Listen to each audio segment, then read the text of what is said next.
მოგესალმებით. იცით, დღეს ჩვენ არ ვაპირებთ საუბარს უბრალო ესთეტიკურ დისკომფორტზე, ან იმაზე, რაც სარკეში არ მოგწონს. არა. დღევანდელ მიმოხილვაში ჩვენ ნამდვილ გამოძიებას ვიწყებთ. ჩვენი მთავარი სამიზნეა ფარული, ბიოლოგიურად უკიდურესად აქტიური მტერი, რომელიც პირდაპირ ჩვენს სხეულში ბუდობს, ეგრეთ წოდებული ვისცერალური ცხიმი.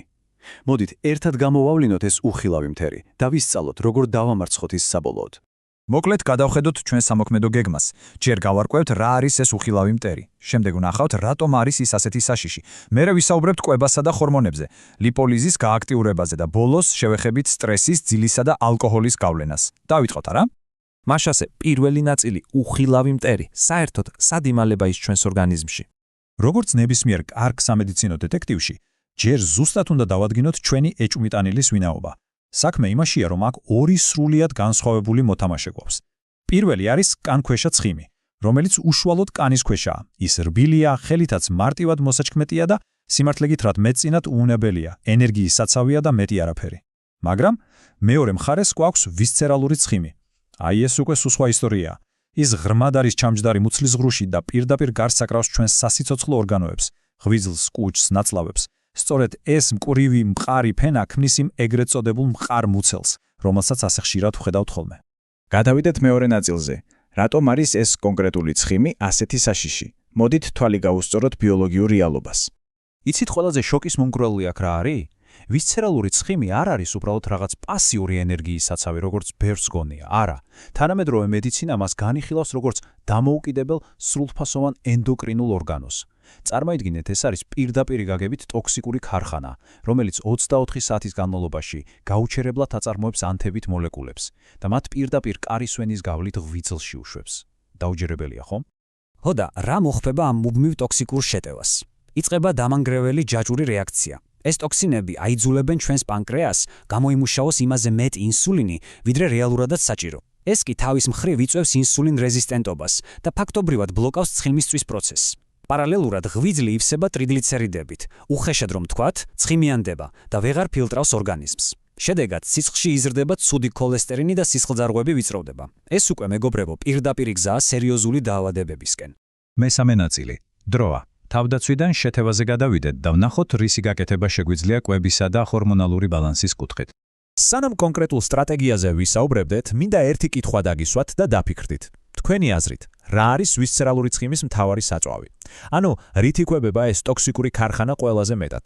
პასუხი შეიძლება ბევრისთვის ნაცნობია, მაგრამ მაინც დამანგრეველი რეალობაა. ეს არის შაქარი და მარტივი ნახშირწყლები. და აქ განსაკუთრებული ყურადღება ფრუქტოზას უნდა მივაქციოთ. ნახეთ, გლუკოზისგან განსხვავებით, რომლის გამოყენება ჩვენი სხეულის პრაქტიკულად ყველა უჯრედს შეუძლია ენერგიისთვის. ფრუქტოზის გადამუშავება მხოლოდ და მხოლოდ ღვიძლს შეუძლია. როცა ღვიძლს ზედმეტი ტკბილეულით ან თუნდაც ხილის წვენებით გადავტვირთავთ, ის ამ ჭარ ფრუქტოზას მომენტალურად გარდაქმნის პირდაპირ ვისცერალურ ცხიმად, აი, ასე მარტივად. ზუსტად ამიტომ ჩვენი გამოსავალი, ანუ კვების პროტოკოლი საკმაოდ მკაფიოა. პირველ რიგში, სრულად ან მაქსიმალურად უნდა ამოვიღოთ რაციონიდან რაფინირებული ნახშირწყლები, შაქარი და ტრანსცხიმები. ეს ნაბიჯი ინსულინის დონეს მკვეთრად აგდებს. ამის სანაცვლოდ კი უნდა დავამატოთ ხსნადი ბოჭკო და ხარისხიანი ცილები. რატომ? იმიტომ რომ ცილა ზრდის საკვების თერმულ ეფექტს და რაც მთავარია, აქტიურებს ნაკროვანების სიგნალებს, როგორიცაა GLP-1 ჰორმონი. სწორედ ამ დროს იწყებს ორგანიზმი დაგროვილი შიდა ცხიმის მარაგების გამოყენებას. ახლა მინდა ყურადღება მიაქციოთ ამ კონკრეტულ რიცხვს 3.7%. იცით, კვლევებმა ძალიან საინტერესო რამ აჩვენა. თქვენს ყოველდღიურ რაციონში მხოლოდ 10 გრამი ხსნადი ბოჭკოს დამატება, ვთქვათ, ცოტაოდენი ბროკოლის ან ოსპრის სახით, ვისცერალური ცხიმის დაგროვების ტემპს ზუსტად 3.7%-ით ამცირებს. დაფიქრდით, ეს ხომ უზარმაზარი შედეგია ასეთი მცირე და მარტივი ცვლილებით. მივედით მეოთხე ნაწილამდე, ვარჯიში და ლიპოლიზის გააქტიურება. ანუ როგორ დავწვათ ეს ცხიმი ფიზიკურად? მოდით ერთხელ და სამუდამოდ დავივიწყოთ ის მითი, თითქოს მუცლის პრესის ვარჯიშებით მუცლიდან ცხიმს გავაქრობთ. ეს ასე არ მუშაობს. ჩვენ გვჭირდება რეალური ფიზიოლოგიური ტრიგერი და ამას ქვია კატეხოლამინები. ცოტა რთული სიტყვა, მაგრამ მარტივად აგიხსნით. წარმოიდგინეთ, რომ ვისცერალურ ცხიმოვან უჯრედებზე არის უამრავი ბეტა რეცეპტორი, ერთგვარი ბოქლომები. კატეხოლამინები კი, მაგალითად ეპინეფრინი, რომლებიც მხოლოდ მაღალი ინტენსიურობის დატვირთვისას გამოიყოფა, არის ამ ბოქლომების ზუსტი გასაღებები. ისინი უკავშირდებიან რეცეპტორებს, აღებენ ცხიმოვან უჯრედებს და იწყებენ მათ დაშლას. აბა, როგორ ვაქციოთ ეს თეორია პრაქტიკად? მაღალი ინტენსივობის ინტერვალური ვარჯიშის, ანუ იდეალური HIIT პროტოკოლი საკმაოდ მარტივია. იწყებთ 30 წამიანი მაქსიმალური ძალისხმევით, ვთქვათ სპრინტით, რასაც მოხვება 60 წამიანი 7 სიარული, ანუ დასვენება. ამ ციკლის 15-20 წუთის განმავლობაში გამეორება ქმნის ეგრეთ წოდებულ EPOC ეფექტს. ეს კი იმას ნიშნავს, რომ თქვენი სხეული ვარჯიშის დასრულებიდან მომდევნო 24 საათის განმავლობაშიც კი აგზელებს კალორიების გაძლიერებულ წვას. სერიოზული იარაღია, ხო დამეთანხმებით? რა თქმა უნდა, არც ძალისმიერი ვარჯიშები უნდა გამოგვირჩეს. ისეთი მრავალსახსრიანი მოძრაობები, როგორიცაა ჩაჯდომები შტანგით ან მიწევიდან აზიდვები, ერთდროულად რთავს დიდკუნთოვან ჯგუფებს. ეს კი ორგანიზმს აიძულებს გამოყოს დიდი რაოდენობით ტესტოსტერონი და ზრდის ჰორმონი. ეს ორივე ჰორმონი კი ჩვენი უძლიერესი მოკავშირეა ამ ბრძოლაში. და აი მივედით მეხუთე, ალბათ ყველაზე ხშირად უგულებელ ყოფილ ნაწილამდე: სტრესი, ძილი და ალკოჰოლი. ფარული ფაქტორები, რომლებიც ყველაფერს ცვლის. იცით რა არის საინტერესო? შეგიძლიათ გქონდეთ ყველაზე იდეალური დიეტა, ივარჯიშოთ უმძიმესი პროგრამით, მაგრამ ეს ყველაფერი წყალში ჩაგეყრებათ, თუ თქვენი ნეიროენდოკრინული სისტემა მოშლილია. მოდით კორტიზოლის მახე განვეხილოთ. კორტიზოლი ჩვენი სტრესის ჰორმონია. ქრონიკული სტრესის დროს ის ფაქტობრივად მაგნიტივით მუშაობს. აქტიურებს სპეციალურ ფერმენტს, რომელსაც LPL ქვია.